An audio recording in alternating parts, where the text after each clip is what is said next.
Welcome back, everybody. It is Tuesday night, and this is Vetted VA Live. If you tuned in last week, because I know everyone waits for Tuesday night to get all of their VA mortgage and real estate information, but last Tuesday was Halloween, so we took a week off, but back again here with a group of vetted pros on the real estate and mortgage side, and a cool topic group tonight. We actually have a little bit of a catch-all, but really, they all kind of relate back to affordability and some affordability solutions and how the VA financing relates back into that. So before we jump in, we'll get everyone here introduced. Jason Rivera is here in with me in Southern California. San Diego is a realtor in the San Diego area. Deb, how do you pronounce your last name? I should have clarified that before we jumped on. Haberny, and on the other side of the country, on the other coast in Charleston, South Carolina. And then we're going to jump to the other direction across all of the water. And we've got Stephanie Staffholm, loan officer in Hawaii.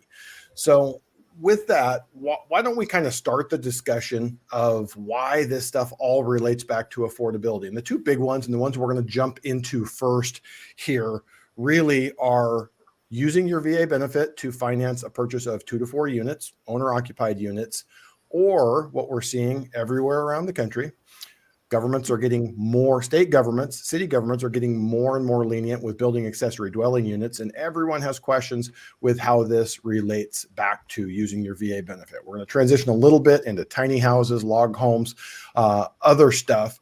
But Jason, from the real estate side, what are the benefits, or why would people be reaching out and asking you about ADUs, properties with ADUs, or looking at 2, 3, 4 units versus a single family residence?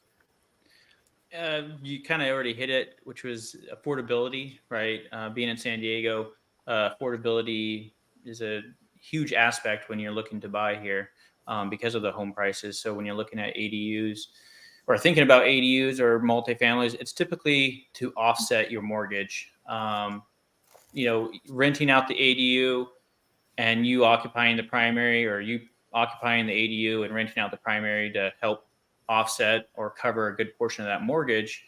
And the same goes for the multifamilies. Kind of one of the other reasons that we sometimes hear about people thinking about an ADU is multi-generational stuff. Would you say that kind of takes a backseat to affordability, or you get people that are looking for having quarters for either an adult child or a parent that needs somewhere to stay? You brought up a great point, and I kind of forgot about that because that was actually a really big discussion point during COVID, actually, including myself. A lot of families had, COVID came on pretty rapidly and disrupted a lot of families. Some families had lost loved ones and left, maybe, a senior generation just kind of living by themselves. And so, including myself, multifamily was one of the reasons we actually moved during COVID, was to find something that was multi-generational. So I would agree with that. That is definitely something that has come into play. I haven't seen it recently, but it was certainly top of mind the last 3 years. I would say, from my perspective, again, we're both here in Southern California. Affordability is a big issue. Stephanie, Hawaii, affordability is a big issue. Debbie, in South Carolina, nowhere with prices elevated and interest rates higher is affordability not an issue. But would you say in your market, it's looking into units or ADUs is more of an affordability play, or more of that multi-generational, or some of both? Definitely more of an affordability play. As a matter of fact, I'm closing on a multi-unit for VA tomorrow. And what he'll walk away with is a home to live in, 3 other units rented, and all this extra income that he'll be making from the revenue off of those rentals. So definitely, it's the second 4-unit Plex that I've closed in a month, and it's a great investment. And I'm telling you right now, some of the properties are under 400,000. I mean, can you imagine? Like, that's just unbelievable for a 4-plex. No, you see Jason and Stephanie, I go, no, we cannot imagine multiple units for $400,000, not in our wildest dreams. Right. And the rent factor is still high on those units, right? So the price, the purchase price is still around that $350, $380. And they're still able to collect the rent anywhere from $1,200 to $1,800 per unit. So it's definitely an affordability play. We had a question here. We didn't jump out and clarify it, but Jamaica would like to know, what are ADUs? Stephanie, you want to kind of give, we'll go deeper. I think we're going to talk about the units first and then transition more into ADUs, but just give a quick definition of what an ADU is for anyone tuning in going, what are these crazy people talking about? So ADU stands for accessory dwelling unit, and it's a unit on a single family home property that is smaller than the main property, the main unit. So other names for it are mother-in-law apartment, Ohana unit, the cottage above the garage. It's like there's different names for it, but the name being used right now is ADU. Perfect. And we actually had a comment here that I forgot to state at the top of the show. So someone had mentioned to their friend Jake Wright, watch this live, ask about ADUs in real time. The most important thing here, we obviously cover a topic every week and we go and take a deep dive on that. But the most important thing we can do is answer your questions. So if you have a question on multiple units, ADUs, log homes, tiny homes, any of that fun stuff, anything that I didn't mention, but it is related to your VA benefits and mortgage and real estate, we're definitely here to answer. So absolutely jump into that. So Debbie, I kind of want to circle back and let's kind of go through some of the differences. Most people, probably 95% of people using their VA benefit to buy are looking at a single family residence. What are some of the things that a buyer needs to be aware of when they're looking at 2 to 4 units versus just a single family? Yeah, one thing that we ran into is insurance. The insurance is much higher for a multi-family home. You got to consider there's 4 units versus the 1 unit. So it's definitely going to be a much higher insurance cost. So that's something to consider. Now, again, when we relate back to affordability and are thinking in terms of, cool, I have these other units that I can rent out and bring in some income. How does that income relate to qualifying for the mortgage? It's actually not too much more complicated because you could use the income from the other units to help offset the cost of that payment. And so when you talk about making it affordable, you can use, and a lot of the units that I'm seeing are already rented out. And so we're just taking the lease that currently exists in building that into our application, into our loan officers. We call it a 1003, but we build that income into that income calculation to help offset the costs. So maybe an example would be helpful here. And you have this one. So 4 units that you just did. How much additional income did you realize in terms of qualifying income from the additional 3 units in that property? Yeah. So right now the market rent that they had on their lease, and all the leases were under market rent. So, and he was still going to walk away with a good $2,500 to $3,000 on top of his mortgage payment. So you already boggled our mind with the $4,000 4 units, but now Right. you said $2,500 to $3,000 of rents. What was the total payment for that borrower? His payment was roughly around $2,300 a month. So he's going to get to live free. Yeah. Oh yeah. He'll live for free this. for sure. Okay. Yeah. Perfect. Well, sort of wow. where I like to go back with that, Jason, I know in these high cost areas, we get this all the time. Get a phone call. Someone says, "Hey, want to buy a house? I'm going to house hack. I've got a bunch of friends and we're going to put them all in the other rooms and qualify." How would you compare the units or the people that you have reaching out to you for units versus people who might be saying, "Hey, we want a house hack," or one of my buddies is going to rent a room, and any difficulties that you may have with that? Renting a room versus buying a multifamily? Yep. Okay. Just make sure I follow in the question. So it kind of depends. I would say most people that are reaching out typically shoot for the multifamily. And then we go to qualification. There's always a kind of a line in the sand where it's like, all right, multifamily, because it is a high priced area, our multifamilies are not 400,000. We're probably doubling, tripling that. And we're not cash flowing. Not all areas are going to cash flow like that. I would imagine Hawaii is probably a very similar situation. It's going to help offset your mortgage, but it's not, you're not going to live for free. But there's typically a line in the sand where someone's trying to get qualified for that multifamily, and we're trying to utilize the rent to help offset that mortgage, but they just may not make that cusp of be able to get into a multifamily. And then that's kind of when they fall back to the idea of like, well, I can't afford a single family home. I can't really make that multifamily home.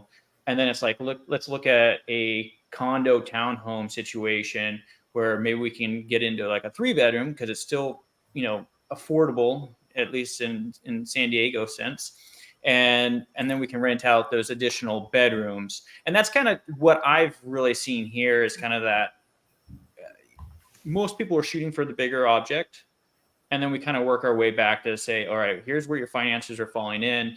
To afford a multifamily, we would need these stars to align. Is that realistic for your situation? Probably not. Let's look at this other alternative. And just one more thing to say, a lot of people think that they're going to cash flow better on a multifamily. And in some cases, because condos and townhomes are significantly lower cost and they can be found in 2, 3, 4 bedrooms, those in some cases can actually be more beneficial to the client as far as trying to offset their mortgage than actually the multifamily. So. And I think that's an important part of the discussion. So it's interesting that 3 of the 4 of us are in really high priced markets, and it kind of changes this because I have a couple of friends that are in markets that are more like South Carolina, up in Minnesota, in the Midwest, where you're like, why would you not buy your first home as units? Because it's so financially advantageous. Whereas for us, the cost structure is so different. Stephanie, how does that compare for you in Hawaii? Are there a significant amount of 2 to 4 unit properties even available to buy? And how does that mix kind of present itself to your clientele? I know the buyers are a little bit different in Hawaii than other parts of the country, but how does that relate to both your active duty and no longer active duty, and how they're looking at the available mix of inventory in Hawaii and sort of navigating the affordability piece? Well, I mean, I would say, we still have, the same service members and veterans that, are PCSing here, either, in service or even DOD, right? It's the same people that are PCSing to San Diego or South Carolina or wherever. But there has to be a little bit of a shift in the way that they're thinking about the investment, right? So we get a lot of people calling me, they've gotten orders and they've been watching all the house hacking videos and things like that, right? And so they want to get into a multi-unit property right away. And unfortunately, at least here in Oahu, we don't have a lot of true multifamilies. And so what I mean by that is it doesn't matter what the listing says. If the listing can say multi-unit, multi-family property, but the tax records call it a single family home with an ADU. And so qualifying for those 2 things is very different. And so we get the call for the people that want the multifamilies, and we have to have the discussion about that inventory really doesn't exist. And if it does, it's gone very, very quickly. But what does exist are these single families with ADUs. And you have to qualify for that full amount of the single family home, though. But we have that conversation. We do have people also house hacking the condos, right? A 3-bedroom, like Jason said. And actually, even the people who are renting those properties, if there's someone with BAH, right, $2,000 as a single person, and they're paying $1,000 in rent, they're still pocketing $1,000. From their side, it's nice too. So, it's a conversation that we have though with the buyers when they first get orders, or they know they're moving to Hawaii or wanting to buy here, about what are their end goals, how long are they going to keep the property, do they truly understand what multifamily property looks like here in Hawaii? And I think it's an important part of this discussion. I don't know if that answers your question, Josh. No, it absolutely does. It's a deep discussion, and everyone thinks of it differently. I think we're all, whether we're in real estate or mortgage, get people saying, "Hey, affordability is crazy. I still want to own. I've seen this information online. I've seen this information online, and this is how I'm planning to get through it." But then they talk to us, and then we have the reality of qualifying for the mortgage. So you and Jason both just kind of talked about the differences of units, generally a higher purchase price, a little bigger down payment. We didn't go too deep in the weeds on the qualifying. There's some issues with reserves and things of that sort. But the big one that I get all the time is people calling, and not necessarily just veterans or VA eligible borrowers, people want to do FHA or 3% down conventional. And they call up and say, well, we're going to house hack, or I've got two friends, they don't have great credit. I have the money, or my dad's going to give me a down payment. My mom's going to give me a down payment. I'm going to buy the house. Stephanie, why don't you walk us through a little bit of the difference of someone trying to house hack a single family home and you getting them qualified versus someone saying, I'm buying this 3-unit building and I want to get qualified and use those rents. Because I think it's an important distinction that most people that are making content online telling people, hey, you can house hack, here's how you can get into a home, they gloss over it.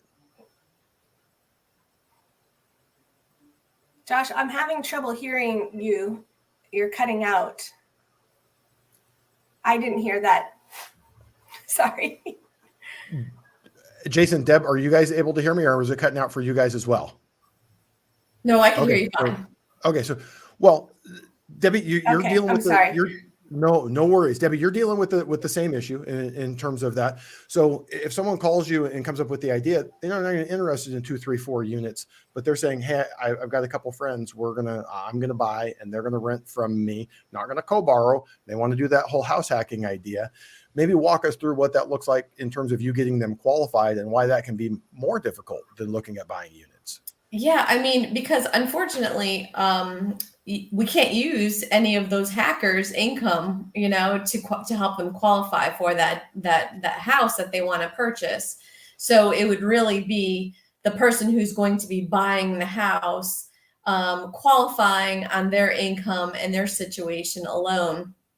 And although they have this idea that they're going to, hack or, let some roommates come in and share that expense, it's nothing that we can unfortunately include when we're doing our pre-qualification for them.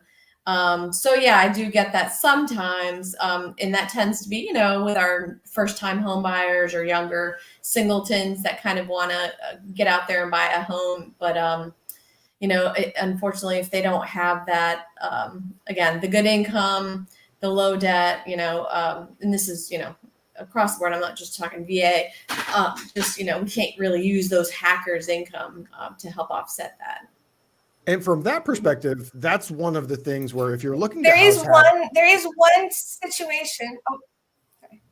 No, go ahead. I was going to say there is one situation where you can use the hackers' income, and that is if the hackers have lived with you for the last 2 years, right?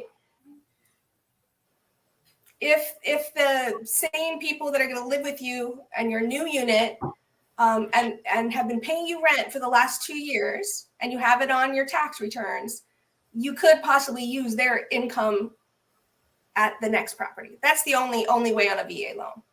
And the biggest issue with it, I don't know if any of you guys have ever seen it. I've never seen someone declare it. I've seen someone have that person that was living with them for the last 2 years, but I have yet to see someone volunteer to tell the IRS, hey, I have this additional income and I'd like to pay you some taxes on it. So it exists in the guidelines in the real world, not nearly as much. But what I was going to say, this is one of the areas where the VA guidelines are very helpful because we can go to much higher debt to income ratios for well-qualified borrowers. If you're trying to house hack and you're going to get an FHA loan, we have that hard and fast 47% housing to income ratio, and it's not going anywhere. No exceptions, no ifs, ands, or buts.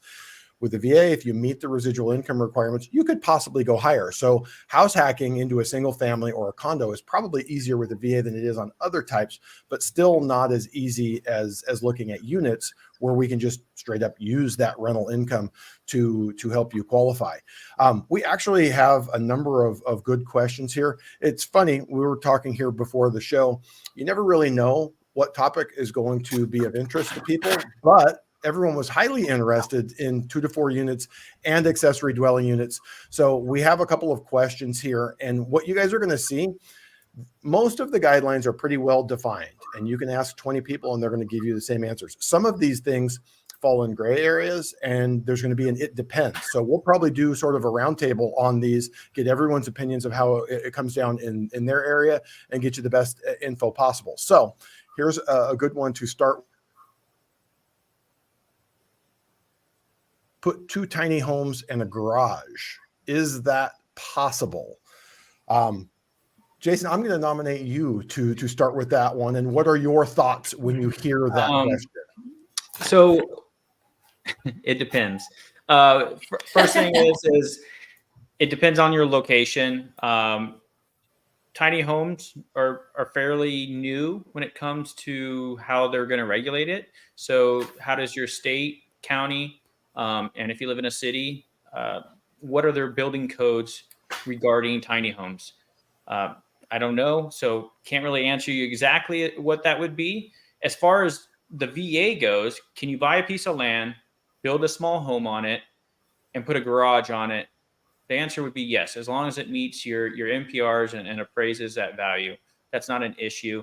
Putting a second home after the fact, another tiny home, that would be something that you'd have to go about trying to finance that separately, because you're not actually building a multifamily, you're building 2 separate tiny homes. So depending on if you were to build it maybe like a miniature duplex, using like a one-time close, that could be an actual potential option. It might be bigger than what would be the definition of a tiny home.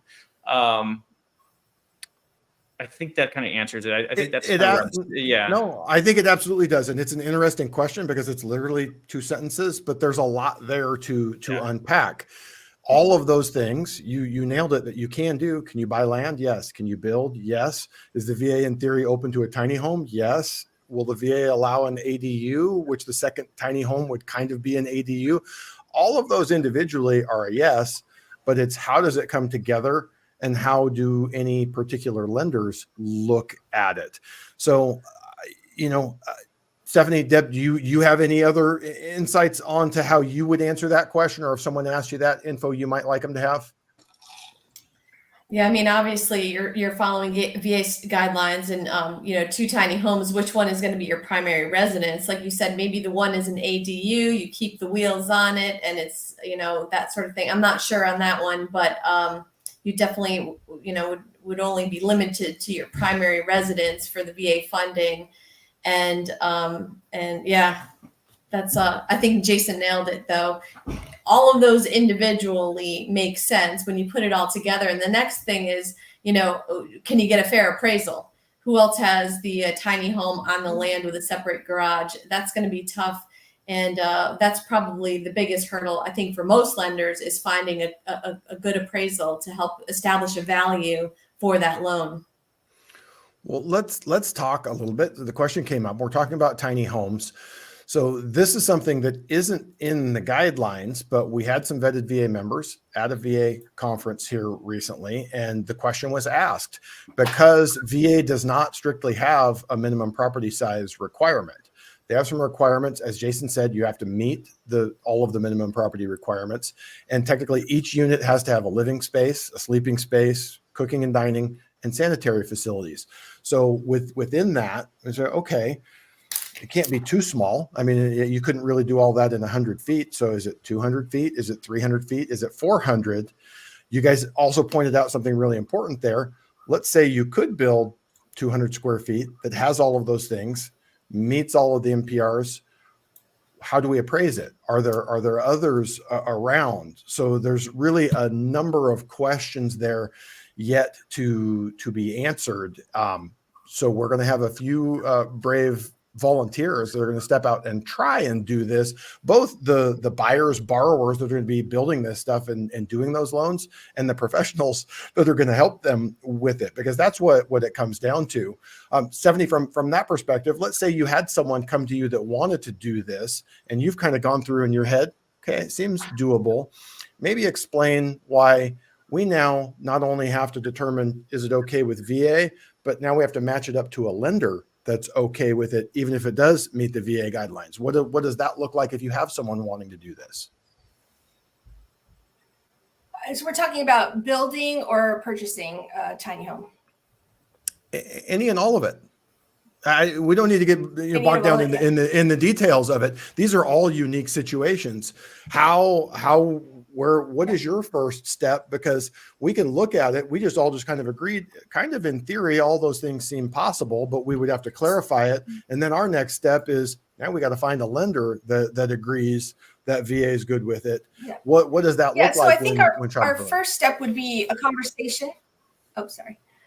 Sorry, it keeps kind of going out, so I can't tell when you're finishing talking. Sorry about that. We'd have a conversation about, yes, is it something you want to purchase, a tiny home that already exists? In that case, it does have to be a home that's affixed on a foundation, right? And meets all the minimum property requirements, MPRs, Chapter 12 of the VA handbook.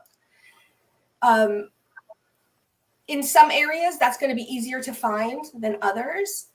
And we could go through the process and get to the appraisal, and there aren't enough comps. So that's something that we'd have a conversation with your real estate agent ahead of time. Hey, if you're interested in this property, let's see if there's even comps for that property with that tiny home on it. So I think a lot of it is just having that conversation with your team, right? Your real estate agent and your loan officer, so that when you find what you're looking for, you're not surprised that it's doable or not doable. And yes, and like for example, I'm a broker. We're going to try to find a lender that is a little bit more flexible with these different kind of properties, right? Not a lot of lender overlays. Absolutely. We've got a chunk of questions here. So more than what we normally get, which is awesome. So let's jump in and kind of look at a few of these here. We have another one here. Someone's looking to buy a stick-built home, immediately rent it out, but still live on the property in my fifth wheel. So it's funny. All these questions have little layers to them. Is this possible? I have all my mail delivered to the home address and renters use a PO box for legality purposes. Debbie, what are your thoughts when you see that question of buying a home, renting it, and living on the property in a fifth wheel? How does that meet our VA occupancy requirements or not meet our VA occupancy requirements? And anything else there that sticks out to you that this person should be considering? Yeah, so I immediately go to that the VA occupancy requirement, which is that you will live in the home as a primary residence within a reasonable time after closing, and so that building a stick-built house for the purpose of renting it out would not meet VA standards.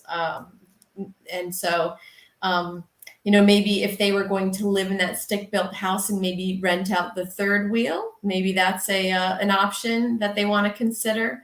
But if they're going into this with the intention of renting it out, I would say, we're at a hard stop there.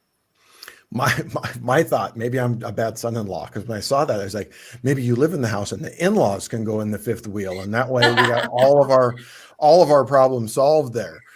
I would have no problem putting my mother-in-law in that fifth wheel.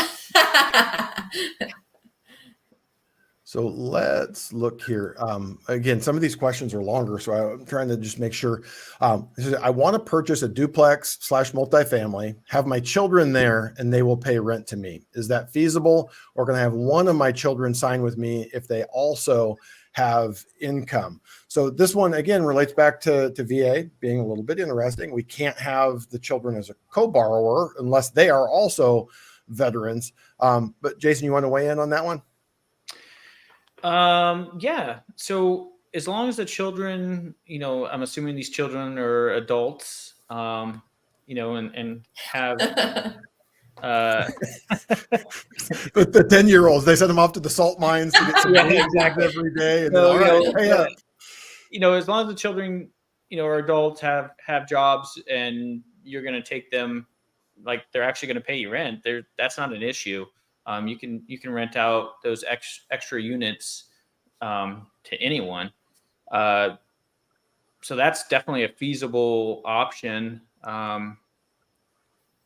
As far as having a child sign with you, I'll turn that over to Stephanie or Deborah if they want to cover the requirements for that. Yeah, I mean, that would just fall under a child. I mean, I would imagine if they're an adult child, this is what we're referring to, and the adult child is employed and employable and has income. I mean, I wouldn't see it any different than, a joint loan, really.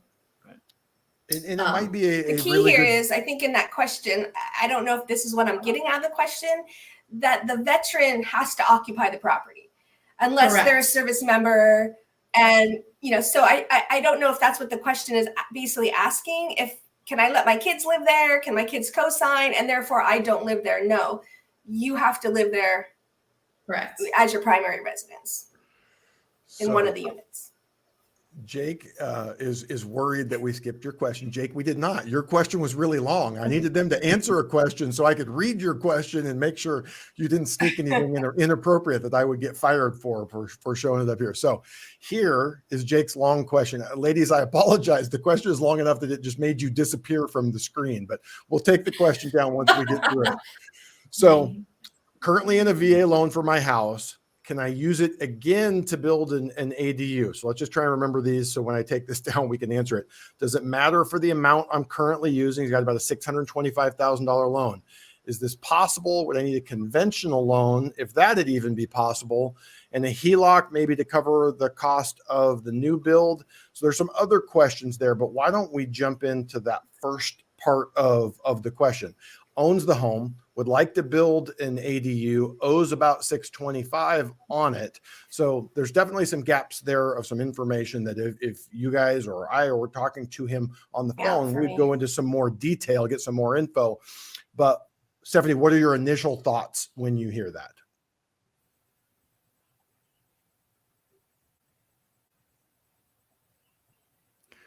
Our transmission lines over to Hawaii are not doing well at all tonight. So Debbie, you in South Carolina are going to get to answer this since the internet is working a little bit better for you there. When you hear this question of someone, with a home with a VA loan wanting to add the ADU, where do they start? What are their options? Yeah, so my initial thought is again, we get back, is this going to be a primary residence, right? So the VA loan is to be used for a primary residence. And so this is an ADU add-on. That would be my question there.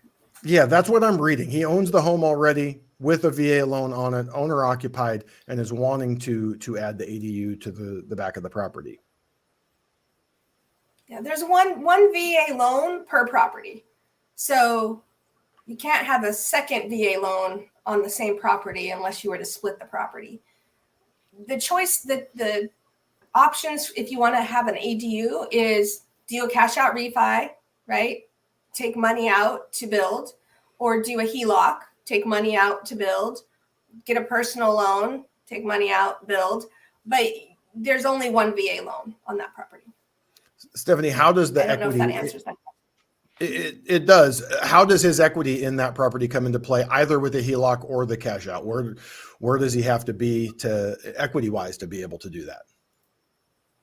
Yeah, usually you have to be at 80%, right? So you have to have, your equity has to be there. So like, if you just bought the house, you're probably not going to be there unless you had a significant down payment. But there are some lenders out there. I know we have some like credit unions or certain banks that let people go up to 90%, for a HELOC. So you really just have to do your due diligence and research a few different lenders, to see how much you could get out, right? LTV wise, the most aggressive option would probably be the cash out. So if you've been there a little while, you've built up some equity, the VA cash out can be expensive depending on where you are with your funding fee and whether you're exempt or not. But it's probably going to be the most aggressive in terms of letting you at 100% and still have pretty decent terms there. So those are the two things, Jake, that you would want to check into there. We have another. Want to look at all the options all laid out next to each other too, that would be my suggestion. There's some ADU construction loans too, at least here in California. Not quite sure if they're everywhere, but ADUs are a big topic here, so there's definitely lending for that. Well, when you're talking of financing availability, we're a little bit lucky in Southern California that there's a lot of finance companies, a lot of people with money looking to invest. So we often have options that other parts of the country may or may not have. But thinking less specifically about that, Jason, you had mentioned before the show some specific requirements. So even though the California government is really big on ADUs, wanting to create more housing, they also really love the government part of government. So there's lots of requirements relative to how many other states are handling the ADUs. So if you have a client who bought from you or is buying from you and they're interested in an ADU, what are some of the things, not loan and financing wise, but they need to be aware of what the government, state and local government may or may not allow them to do with their property? I mean, it's an ever-changing law, if you will, because ADUs are so hot topic, if you will. California is in a housing shortage. It's been that, at least in LA, San Diego, pretty much all of Southern California. Running out of space, want to build more homes, that type of situation. So they're really pushing individuals in the theory is that individually we will build these ADUs and kind of help that inventory. With that being said, they're making it easier and easier to build these ADUs. So, we went from where you could have one ADU to where zoning has been changed to, at least here in San Diego, I think every residential property is now considered an R3 zoning, meaning that you can build 2 additional units regardless where you live, as they call it a primary ADU and a JADU. And even that has now kind of blurred. There's SB 9, which now allows lot splits. So you can take your property, if you had like a 10,000 square foot property, build 2 ADUs, lot split it, build another primary home and build 2 more ADUs. And all of a sudden if you had the finances to support this, you could end up with 6 homes on your original lot. And then that just, it escalates even further beyond that. Going back to that kind of question though, is like where they're very lenient on these ADUs and whatnot, then they also are very tight on some other aspects. So the idea of like a tiny home, depending on where that square footage lies, which I think is typically like under 200 square feet or 100 square feet. I mean, normally these are sitting like on a trailer or trailer platform. They don't allow them at least not as a primary resident. As an ADU, they are allowed, but they have to be on wheels. So it actually is almost more of like a small mobile home that's permitted. So what it really comes down to, Josh, and everyone out there, is that you need to research your local laws. And if you don't have the time, it's finding your local real estate experts and your team. You're building your team out in that local area that does know those laws, that can help research for you to find out if that is a possibility for whatever you're trying to build or move into. It's complicated and it's changing really quickly. I thought you were going to point out the latest and greatest thing that we have now added in California is that after you split your lot and put 3 units on each property and have 6 units, you can do a condo conversion and sell them off individually as condos. So I know I have some friends that are investors up in Oregon that have been doing that. So again, varies from state to state. Some states, and you guys weigh in on Hawaii and South Carolina or anywhere along the East Coast, Washington and Oregon have pre-approved plans for ADUs. San Diego does as well. Okay, so there's a handful of builders that they have expertise in this. So you get expedited, reduced cost permitting for this. So you're not going to get to build your dream ADU exactly the way you want, but in a matter of 90 days, a lot of these can have ADUs on them. And we are going to be seeing more of these condo conversions of those, where we'll have things that look much more like a small single family or a small attached single family that will be sold as condos. So the government, state governments, they're trying to solve a housing crisis and an affordability issue, kind of leading back to what we talked about at the top of the show. But at the same time, it creates issues for realtors, for mortgage people, because all of this is like gray area that isn't really defined in our guidelines. So leading back to what Jason said, it really is important that you're working with someone that's an expert. Not that the expert is going to know these answers, but part of what Chris built here in the vetted VA community is attracting people that are willing to dig into the guidelines and do the research, because most of this stuff is not stuff you can know off the top of your head. And what you knew 6 months ago may not be true 6 months from now. In terms of that, Stephanie, Deb, either of you have anything interesting in your localities related to ADUs or anything that need to be aware of? Well, I was going to say, the experts that you need are two experts, right? You need the expert real estate agent and the expert loan officer, because we're each looking at different things when it comes to these ADUs, right?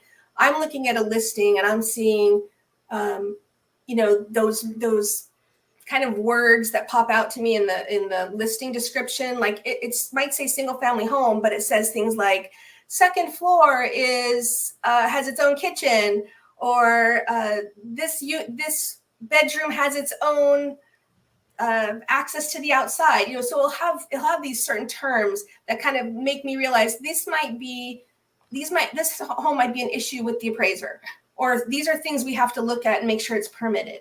Is there a full kitchen in these spaces? And as a team with the real estate agent, what I'm asking them to do is, hey, go ask the listing agent, are they fully permitted? What's the status on this home? These things are the things I'm looking for in my area. But we have a big issue too. It was interesting you saying splitting it up and putting 6 units. We do have some unique property types, but our big issue, of course, is septic and cesspool. I live on the North Shore, Oahu, and pretty much all of our homes here are cesspool, not even septic. So it's difficult to put on an ADU and to have that permitted if you're not going to add septic at this point, which is another $30,000 to $50,000. So we're thinking about that. We've also, every neighborhood is different. I have had, last year I had 2 clients that had almost the same exact home, right, in Honolulu. It was, a single family home with 4 bedrooms, but it had like this other space that had, it was an Ohana unit. They were both fully permitted, but one was legal conforming use and the other one was legal non-conforming use. And we had to pull out the stove on the second one. So, it's really important to have someone, that understands what this all means for your loan, because we get a lot of that for sure. And all shades of gray here. So all it is important. Different. Yeah. And then, the thing too, I wanted to mention is sometimes it's not officially an Ohana or a ADU, but what I'm also seeing is a lot of clients who want to see the potential of a second unit. Right. So having a real estate agent that understands like, oh, here's a home with an enclosed lanai, that could be, do you see the vision? Do you see the vision of a second unit on that property? And what are the legal ramifications for that? And you really need a good real estate agent who can explain that to you. We actually have a couple more good questions here, and they're actually pretty simple and straightforward. But we have one here. Can I do a cash out loan for a house that I'm on the deed for, but not on the mortgage? So since we're here in the vetted VA group, I'm going to assume they're asking specifically VA, but I don't know if it varies from there. Deb, is that possible with a VA loan for them to be able to take cash out on a property that they are on title as an owner, but not currently a borrower? Not unless they refinance that into their name, and they'd have to qualify under all the underwriting guidelines. So unless they're going to go ahead and put everything in their name, they're not going to be able to take out equity in the name of whoever that loan is currently and use that. Two separate things there. Yeah, where is that other person, and are they would have to agree for you to do that? Yeah. And maybe close the loop a little bit on that. We have 2 differences: who's on the mortgage and who's on title to the property. So in this situation, we have 2 people that are apparently on title and only one that's on the loan. So from that happens sometimes, right? Lots of times, I find this with spouses. One will be, an income earner, and for whatever reason, the other spouse is not on the loan, but we'll put them both on title to make sure if anything should happen it's one or the other, it's a joint tenancy situation that there would be no issue with that home going to either spouse. But yeah, that does happen where the mortgage note would be in one person's name and then the title in both. But again, they're two separate things. So if that one spouse wanted to take out, do a cash out to extract some of that equity, they would have to then be on the loan and go through all the underwriting. All righty. And then we have another simple one here. How long do we have to live in the property as our primary residence before renting it out? So assuming here again, VA financing, it needs to be owner occupied. You buy it owner occupied. Do they have to live there for all 30 years of the mortgage, or how long are they agreeing to live in the property? Well, the VA actually doesn't have a exact time limit. However, your lender does, and you will sign several pages of loan documents that say you are going to live in the home for a year. And I think the intention is there, right? So that you're intending to live in that home for a year. I think sometimes things might happen where, maybe you got orders to move sooner than you had anticipated, was not foreseeable, and things like that might happen. But yeah, you're going to have to sign papers that say you intend to live in that home for a year.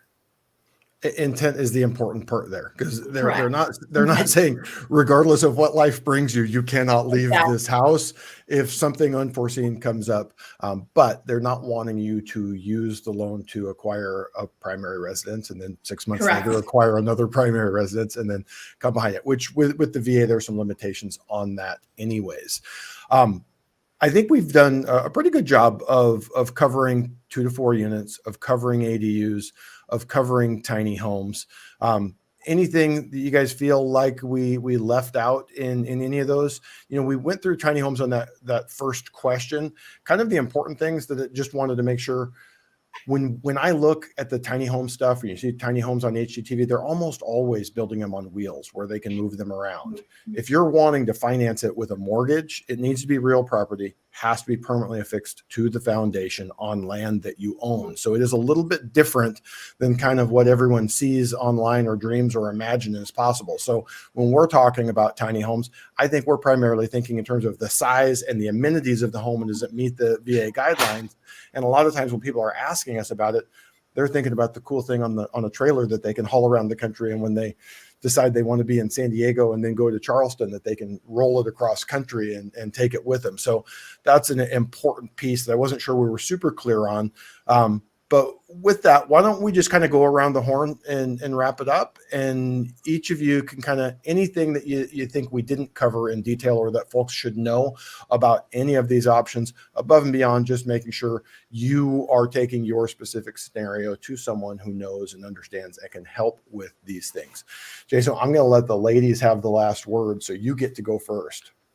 I don't think I have anything to really say about ADUs or tiny homes. I would say the only added information I would want to put out for people looking at just general multifamilies is speaking with their real estate agent and understanding, have them tell you what is common for like appreciation for multifamily in that area. What does the buyer pool look like? And why is that important to you? Is that, if you decide not to hang on to this multifamily, 3, 4, 5 years later, you PCS out of the area, and you're like, I don't want to be a landlord anymore, and you want to sell it, just realize that, it's a different buyer pool buying multifamilies than it is buying single families. And then the other thing is that purchasing a multifamily, while there's, we've talked about the lending and we've talked about kind of general what to look for in that, is that because a lot of multifamilies are inherently, investor owned and they are rentals, there may be tenants in these rentals. And so showing these properties, at least here in Southern California, can be difficult. A lot of times these properties are, make an offer before, you drive by it, make an offer. If we accept your offer, then you get to go and investigate the property. So it's a little different, and just realize that that's not abnormal for that scenario. If you purchased a single family and then you're starting to look at a multifamily, you PCS or whatever, and your real estate agent goes, well, you have to make an offer before you can see it. They're not they're not necessarily telling you a lie. You know, that may be the actual case, because that is not I've ran into this before, and that's why I make it kind of apparent that, you know, buyers sometimes are like, wait, I have to make an offer before I even get to walk into the home. And it's like, yeah, that's the requirement for the multifamily, because they don't want to disrupt the tenants. They want to make sure your offer's strong offer before they accept it.